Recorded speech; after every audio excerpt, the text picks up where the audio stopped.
आणि बीजेपी तर पूर्णपणे बाटलेली आहे। बीजेपी त्यांचं काहीच राहिलं नाही, इकडून फोड तिकडे फोड, इकडून फोड तिकडे फोडाफोडीमध्ये त्यांचं आयुष्य चाललं। 10 दिवस या ठिकाणी इकडे निवडणूक प्रचाराची मोहीम सुरू होती आणि मलाही महाराष्ट्रभर या ठिकाणी फिरायला दौरे या ठिकाणी दिलेले होते। राज्याचा मंत्री असल्यामुळे आता पूर्वी जरा सिन्नर शहरामध्ये प्रत्येक गल्ली बोळामध्ये मी फिरत होतो, पण आता फिरणं मला शक्य होणार नाही, म्हणून श्रीमतीने ती जागा घेतली आणि ती पण आज सर्व आपल्या राष्ट्रवादी काँग्रेसच्या उमेदवारांच्या बरोबर फिरत होती आणि चांगल्यापैकी विश्वास, चांगल्यापैकी वातावरण गेली अनेक वर्ष इथल्या जनतेने या ठिकाणी माझ्यावर ठेवलेला आहे, याचा मला अभिमान आहे।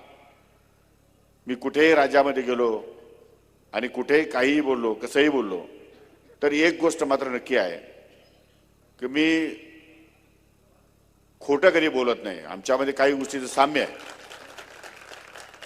मला खोटं बोलता येत नाही आणि मी लोकांचा विश्वासघात करत नाही। कालच्याही निवडणुकीमध्ये नगराध्यक्षपदाची उमेदवारी करत असताना आमचे कृष्णा कासार, राजाभाऊ चव्हाणके, विठ्ठलराजे उगले, नामदेव लोंढे अनेक सगळे लोक इच्छुक होते। मी नामदेव लोंढेला उमेदवारीच्या संदर्भात घोषणा पण केली होती, पण त्यांनी सांगितलं माझा पुतण्या ऐकत नाही, तो वार्डामध्ये उभाच राहणार आहे अपक्ष। म्हटलं असं होणार नाही, तुम्हाला उमेदवार देत असाल तर तुम्ही जर तुमचा पुतण्या मागे घेणार असाल तर मी तुम्हाला उमेदवार देऊ शकत नाही आणि मग तुम्हाला तुमचा निर्णय घेणं तुमच्या जवळ आहे, तुम्हाला जे योग्य वाटलं ते करा। त्यांनी उमेदवारी केली, शिवसेनेने त्यांना उमेदवारी दिली, माझं त्या बाबतीत काही दुमत नाही, तो त्यांचा प्रश्न आहे, त्यांचा अधिकार आहे, लोकशाही मार्गाने त्यांनी तो करावा। पण विठ्ठलराजेला उमेदवारी दिल्यानंतर किंवा इतर ठिकाणी नगरसेवकांच्या उमेदवारी जाहीर झाल्यानंतर अनेक आमच्या सहकारी बांधवांनी या ठिकाणी माघारी घेतली आणि अतिशय मोठ्या मनाने या संपूर्ण उमेदवाराच्या प्रचाराला सिन्नर शहरामध्ये या ठिकाणी सुरुवात केली। त्यामुळे एक चांगलं वातावरण या सिन्नर शहरामध्ये उभं राहिलं। आता ठीक आहे, राजकीय जीवनामध्ये अनेक लोक येतात, अनेक लोक येतील, प्रचार सभा होतात, प्रचार सभा होतील। माजी मुख्यमंत्री एकनाथ शिंदे साहेबांची सभा झाली, कदाचित उद्या किंवा परवा माननीय मुख्यमंत्री महोदयाची सभा होईल, त्यांचे उमेदवार आहेत, आपले उमेदवार आहेत।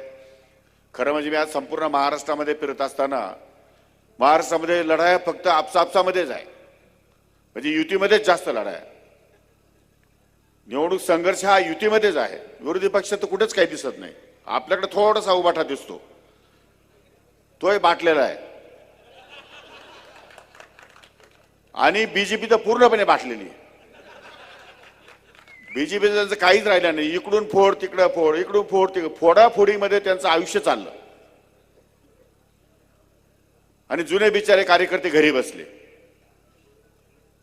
अशा सगळ्या परिस्थितीमध्ये अनेकांना उमेदवारही मिळाली नाही, काही उमेदवार मिळाले, इकडून तिकडून ओढून ताडून काही उमेदवार आणलेले आहेत, पण त्यांच्या डोळ्यासमोर या